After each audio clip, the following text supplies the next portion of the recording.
I mean, this is the issue, isn't it? And I fail to see how anything that Jeremy Hunt has done is going to change the bare facts of this. If you've got, highly skilled people, potentially highly skilled people in their fifties who are not working, and the jobs market is demanding less skilled, although I believe still skilled workers to work in hospitality at lower wages, that mismatch is never going to be filled by increasing your right to save to your pension to 1.8 million, which of course we all do on a daily basis. And it's not going to encourage those people over 50s that might have a cranky knee or a bad back to go back to work. Yeah, exactly. We have a future of work research unit, and we're doing research around this, and this is what we see. So the future of work for the older workforce, we're talking about 50s and 60s, will likely be shaped by a variety of trends and factors.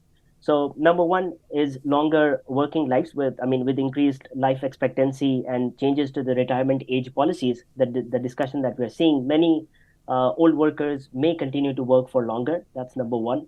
Number two, flexible working arrangements. So older workers may benefit from flexible working arrangements, such as part-time work, remote work, hybrid work.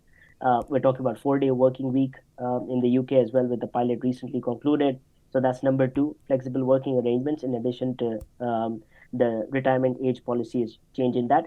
Number three is the skills perspective. So as the job market is evolving, older workers may need to update their skills, in order to remain competitive and meet the challenging demands of the workforce, and the workplace.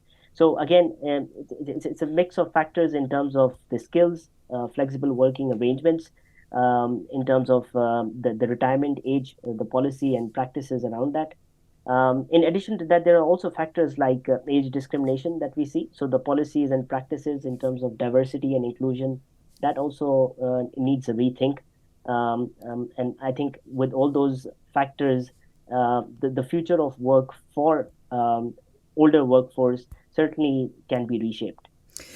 But again, it's interesting, isn't it? We certainly know in this country, and it's probably echoed around the world, that most people hire in their own image. They also perhaps don't want somebody who is older and more experienced than them beneath them in the workplace. They would be concerned about takeover. They'd be concerned about other members of staff looking at that seniority and seeing it as that person being senior to the younger person who's the manager.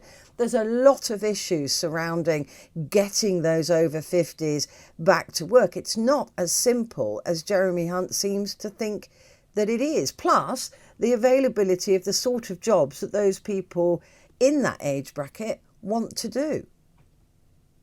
Indeed, indeed. In terms of management and leadership, certainly, young managers, we're talking about, Generation Z here, as opposed to old workers, right? So old work or old people in the workforce, right? So again, there's a contrast, as you said.